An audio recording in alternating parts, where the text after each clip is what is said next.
The following is a Park City Productions 06604 presentation. Park City Productions is a Bridgeport, Connecticut-based radio broadcast production solutions company.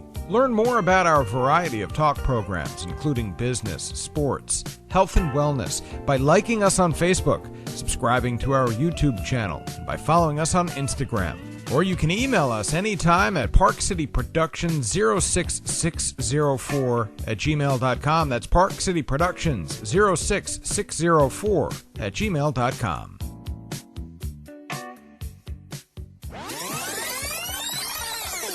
We begin our hour this week with a follow-up to a conversation heard right here on 1400 WSTC with the co-founder of the Wolfline.com, Gregory Wolfe. The Wolfline is a brand new quantitative sports trading technology platform that, as Greg will explain, has some lofty goals set for the future. For instance, they're looking to change the way that you view old-fashioned sports wagering or betting. Why not view sports teams as an asset class?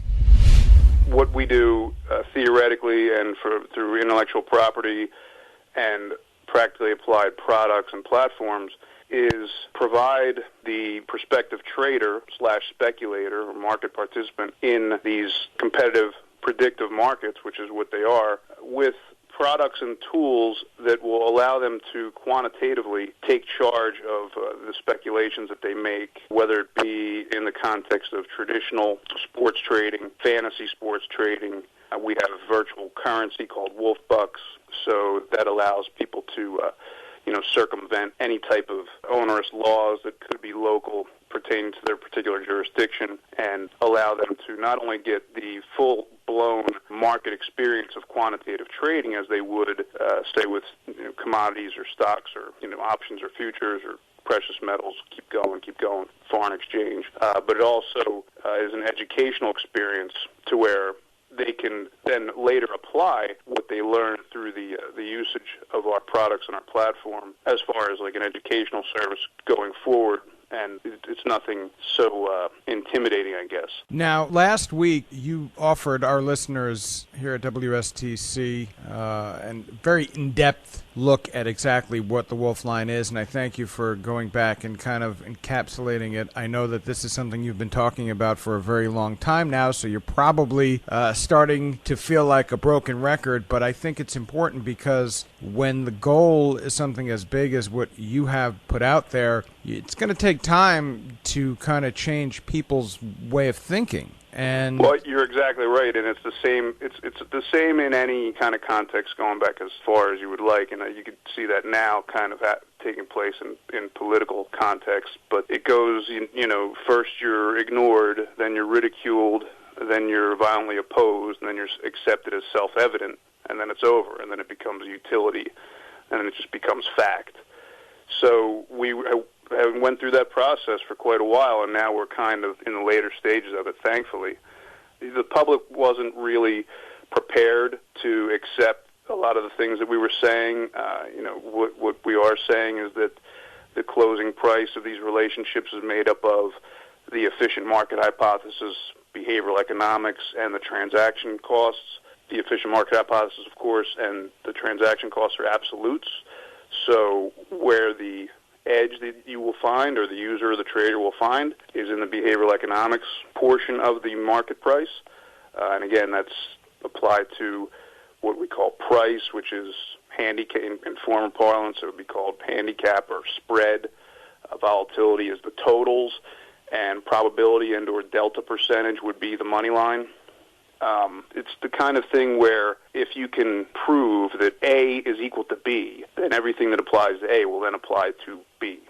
And that's what we're doing right now. It's kind of like, same church, different pew.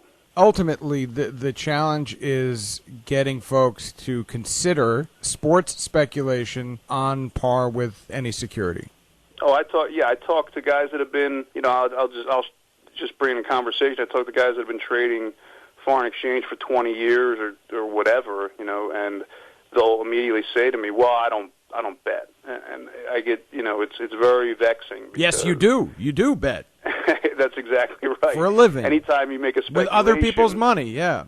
Yeah, I mean, what do you call it? I mean, it's pure semantics, and I mean, you could look on these these television programs, on these financial networks, and they use the word bet every night. They use the word bet. So whenever I see, especially legislatively now, it's the situation is so fluid, and you got this guy Pallone, this congressman down here in Monmouth County. He sent communication to the current administration, to the acting Solicitor General, to basically help him to try to get these federal regulations straightened out for this forthcoming, what he presumes, federal legalization of sports betting, he calls it. And anytime that you see somebody talking about sports betting, sports gaming, sports gambling, they're behind the curve. And they're so behind the curve, it's ridiculous. Because it's not. It's none of that. I mean, it's just semantics. You know that they're archaic if they're talking in those ways. And the thing that's interesting is that they're just wasting their time with all these new regulations, because there are no new regulations. The regulations have already been made. Once they understand and get involved in our platform and our products and our company, and it becomes the utility that it will become, it'll be quite apparent to everyone that the regulations have already been made, and that they're going to be in the purview of either the SEC, the CFTC, or FINRA, however they want to do it. So it's kind of a waste of time, and these guys, they could be spending their time on something a lot better for their constituents, in my opinion. As we said, with any cutting-edge innovation, it's not static. This is dynamic. It's changing. Mm-hmm. What has changed? What advancements have been made since you started pounding the pavement and telling folks here on the radio about this innovation, about the wolfline.com? As you move forward, the seasons change, and the great thing about sports, because it's so global and so explosive now, and as I've said before, it's going to be just extremely exponential growth going forward, because really the other financial markets they're having some issues, and most of that is because of lack of transparency, if I could just be very blunt. There's been, over the last several years, 10, 15 years, there's been a lot of extremely high-profile corruption that's been going on. One of the good things about sports, if it's as the underlying instrument to trade, is that everything's on video. Everything's on video, and you can see exactly what's going on. It's a lot less opaque than say the currency market or the stock market, where you could have insider trading going on all the time. And now, you can do everything. Does it make your radar go up when you read about owners of NBA teams admitting that they tanked the season? I mean, are these the types of reasons why the wolfline.com and what it's doing become even more relevant? I saw that, and I think what you're talking about is something that happened this week, and it was a high-profile owner who came out and admitted on a fairly popular program that he was complicit with tanking the season with his NBA team. Now, the way that we look at that is, I look at that as nothing less than securities fraud and manipulation. It's no different than the CEO of a publicly traded company coming on television basically admitting that they cooked the books and just not having any repercussions at all about it. Say you have a futures trade in that particular team that this fellow is talking about tanking the season, and you have over 22 and a half games that they're going to win, and they're at 18, because you're just talking about a measured marker at that point. It's binary. Does it make it or does it not? And the guy tanks the season to get some kind of draft pick. That's manipulation of a quantitative market, cut and dry. There's a lot of money at stake here. The estimations at this point, just in the U.S., are in the low. You could make a case for $2 trillion a year being speculated, and that's just and that's obviously outside of just Nevada. That's total. 99% of what's going on now in the U.S. in these markets is illicit, and what we aim to do is to take that out of the darkness and bring it out just to what it is, which is completely legitimate and well-regulated market with, the advent of as I said, Nevada SB 443 law and our theory, intellectual property and products and platform. So that's what we're looking for going forward. I would say that, a guy that's that arrogant about something like that, he just doesn't understand the gravity of what he's saying. That should be dealt with the same way that any kind of securities violation has been dealt with since the 30s. And the Wolfe line has been and will be at the forefront. Greg Wolfe of thewolfline.com, you made a bold prediction to me off air about what your technology, what this platform can do for, say, women's basketball. Yeah, that's a good point, John. We were talking about that, and that's been kind of in the news and topical a little bit as well. The WNBA is a product that we offer, and the season just started last week, and they have not been shy about admitting their difficulties with ratings and consumer consumption and just the health of the league, and they're really on the brink of bankruptcy. Nobody cares about the product. They just don't. I believe that we could save the WNBA, and not only save it, but it will flourish, because we don't care about the anatomy of the participants, because once you enter into a marketplace where you have a quantitative value assigned to either you or a group that you're a part of, meaning so it's either fantasy would be the individual or the group would be the team. Once you're a part, either an asset or a constituent or a component of an asset, you cease to be a human. You are just a commodity to be bought and sold. So we don't care if it's men, and we don't care if it's women, and we don't care if it's robots. And believe me, that future is coming.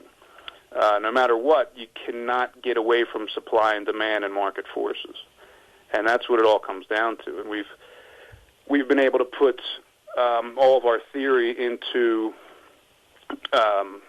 statistical probability models that are only concerned with volatility, action, price action, probability conditions, and that would be translated to totals, handicap, money line, in the kind of the old school way of saying it. But the vernacular will probably stay the same. But it's the point of the theory is really what's very important. So I really could see us, when people have an ability, and say I said to you before, if I don't have a position in Apple, what do I care about how the business does? If I don't have a personal financial position or interest in Amazon, what do I care about Amazon's earnings? I don't know Jeff Bezos. I don't care about him. And that's exactly the way that people would look at the WNBA. Who cares? It's just numbers on a screen, and that's the way it should be seen. That's the way that it should be commercialized, really. Now, I obviously have been intrigued. I'm hoping and I'm assuming that folks listening are also, their curiosity is piqued. If they go to thewolfline.com, what are they going to find? Well, as soon as you get on thewolfline.com, you're going to realize that you're not in Kansas anymore. When you see what the verbiage is and the terminology that we use and the theory that has never been posited before by anybody, as well as the graphics and the user interface and the customized alert system, that goes to your email inbox, and the virtual currency. We have the Wolfe Bucks that you can use, to increase your educational kind of like funny money. It's just currency, so you don't have to be concerned about whatever particular jurisdictional laws you're dealing with, because we're concerned about securities law. We're really not concerned about gaming law. On the footer, it says, just because it's of the conditions we're dealing with now, it says to recognize your jurisdictional. But really, it's securities laws that should be the ones that are dealt with. And as I said before, that goes back to the 1930s. Well, I am going to make a bet, and I say that through gritted teeth, that we will be hearing again from you very soon. Obviously, as we said, with this type of technology, with this type of innovation, things change very quickly, and we hope that you'll keep us up to date. I think it's something that listeners in Connecticut would be well served by staying on top of. Well, sure. I mean, again, it's New York, Connecticut. You're at the epicenter of the financial speculation universe. And you could see now there's one opening in resorts in Atlantic City now, this iGaming lounge. So this is where this is all going, whether it be through the lens of fantasy, which is a very small part of it, but it's useful from a theoretical and legislative standpoint. But you see that everything's going to the mobile, and anybody that's an active trader, or even somebody that's a complete novice, they're going to look at this, and everything that they're going to ask for is in terms of tools, trading tools, technical studies, quantitative analysis, alerts, whatever. The Wolfe at thewolfline.com is your email address. But the simplest way to do this, folks, is to go to thewolfline.com and just start tooling around. I mean, you're going to, like you said, notice this is something different. And I encourage anyone with questions to reach out. And, yeah, we're going to be talking to you again real soon, Greg. You've been clued in. The ball is in your court now. Go to thewolfline.com and learn how you can be at the forefront of this new quantitative trading technology. Don't bet like a sheep, trade like a wolf. Thewolfline.com. The email is thewolf at thewolfline.com. The website, thewolfline.com. Or call me with questions at 203-522-8801. 203-522-8801.